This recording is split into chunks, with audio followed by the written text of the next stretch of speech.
with the morally blind, and so they're hard to watch for me to watch because they are absolute abominations. HELLRAISER. Did anybody have any doubts about my feelings about that?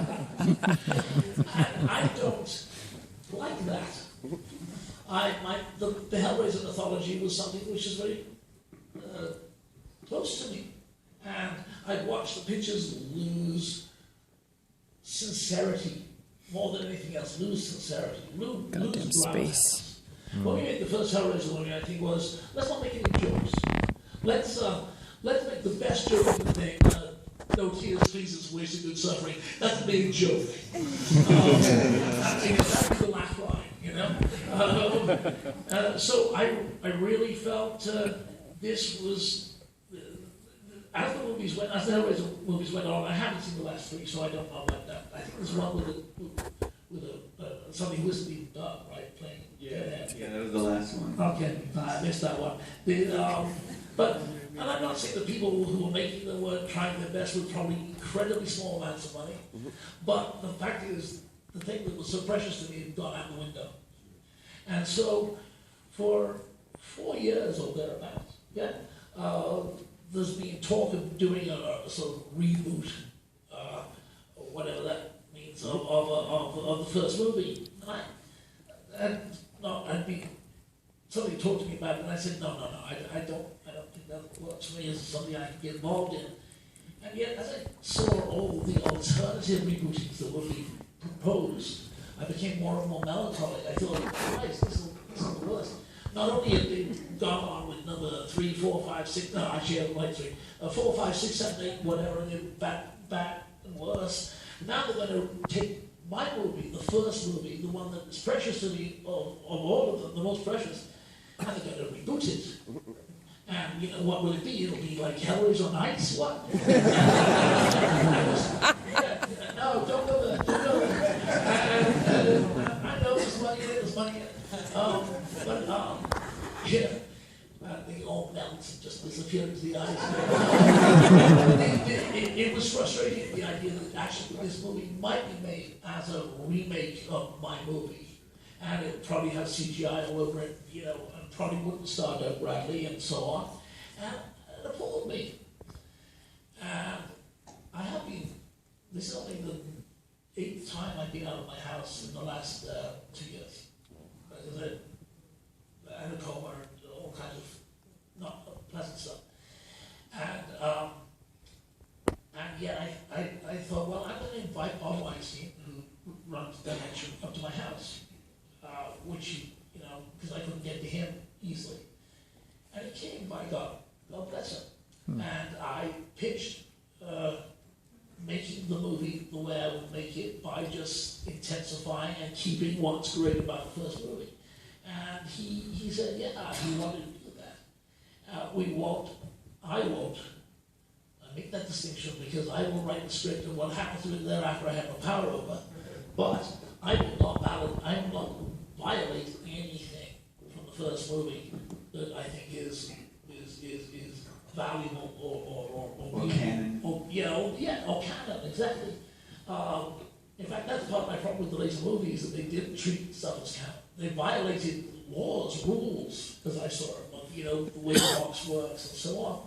If you're going to hold to those things, it's one of the things I like about J.J. Abrams with Star Trek. You know, he treated the material with great reverence. He made it funny and clever and all those things. There was always a knowledge that he was a smart man, but at no point did he ever violate the underlying principles of that show. Absolutely. Canon.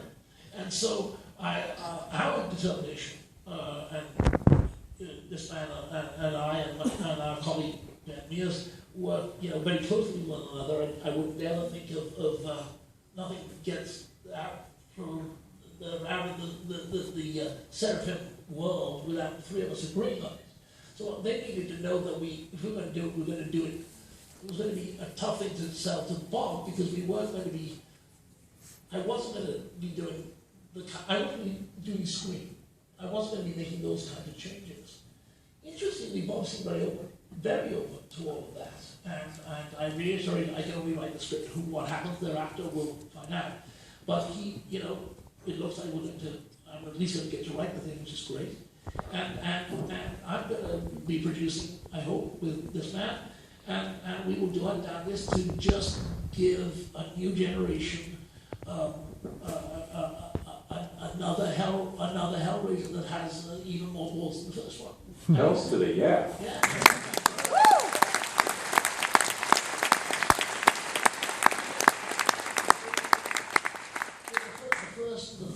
The first interview I did for Hellraiser was with a company, with a magazine called Skin 2, which is the English S&M magazine. Yeah.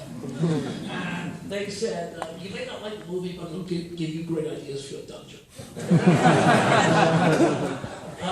Works for me. And the interesting thing is that S&M, the aesthetic of S&M, the stuff that, you know, the way the Cenobites dress and act, that stuff has caught up with us. The zeitgeist has actually picked all that stuff up. And now I think we have to go a lot further. We have to push a lot harder. We have to push. Yeah, so be aware. Yeah, I mean, I did say to Bob, this has got to be a hard R. And, you know, we're not doing any of the PG-13 stuff. That's a killer problem for me. Hellraiser, horror movie, not Hellraiser, any horror movie, which is PG-13, is fighting its own destiny, as far as I'm concerned. The whole point about horror movies is that they be taboo. Yeah, but they be pushing you where perhaps you don't even think you want to go. Right? It's got to be transgressive, otherwise there's no point. And I'm always for transgressing, and it's interesting. There's a motto. I don't know what's the matter with you. It's a lie, you know. Circle it in. Absolutely.